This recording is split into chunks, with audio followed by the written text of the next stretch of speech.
ప్రభుత్వ వైఫల్యాల నుంచి దృష్టి మరల్చేందుకే చంద్రబాబు గొడ్డళ్లు కత్తులని మాట్లాడుతున్నారని వైసీపీ అధ్యక్షుడు జగన్ విమర్శించారు. వెన్నుపోటుకు 2 ఏళ్లు పేరిట జూన్ 4 నుంచి 12 వరకు నిరసన కార్యక్రమాలు చేపడుతున్నట్లు ప్రకటించారు.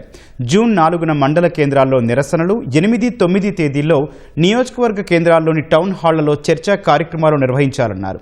12న ప్రతి నియోజకవర్గంలో ర్యాలీలు చేయాలని తాడేపల్లిలో పార్టీ ముఖ్య నాయకులకు దిశానిర్దేశం చేశారు. ఎస్ఐఆర్ ద్వారా ఓట్లు తొలగించడం వల్లే మమతా బెనర్జీ, స్టాలిన్ ఓడిపోయారన్న జగన్ రాష్ట్రంలోనూ అప్రమత్తంగా ఉండాలని సూచించారు. ఈ 2 ఏళ్లలో ఆయన చేసిన మంచి ఎక్కడా కూడా లేదు కాబట్టి, చెప్పుకునేందుకు ఏమీ లేదు కాబట్టి గొడ్డళ్ళు, కత్తులు, కటార్లు అంటూ కొత్త డైవర్షన్ పాలిటిక్స్ కూడా ఈ మధ్య కాలంలో మనం అంతా కూడా చూస్తూనే ఉంటున్నాం. వెన్నుపోటుకు 2 ఏళ్ల పుస్తకం ప్రతి ఇంట్లో కూడా చర్చ జరిగేట్టుగా చేయాలి.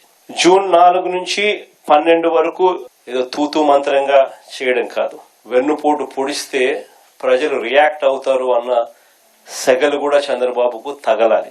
బెంగాల్లో తీసేసిన ఓట్లు 91 లక్ష ఓట్లు, 91 లక్షల ఓట్లు బెంగాల్లో తీసేస్తే ఆ రాష్ట్రంలో మమతా పార్టీ ఓడిపోయింది 31 లక్షల తేడాతో.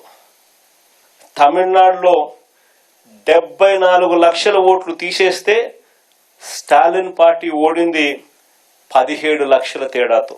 మనమేమో ఓట్లు పెరగడం వల్ల ఓడిపోయినాం, అక్కడేమో ఓట్లు తీసేయడం వల్ల వాళ్ళు ఓడిపోయినారు. 2 డేంజరే.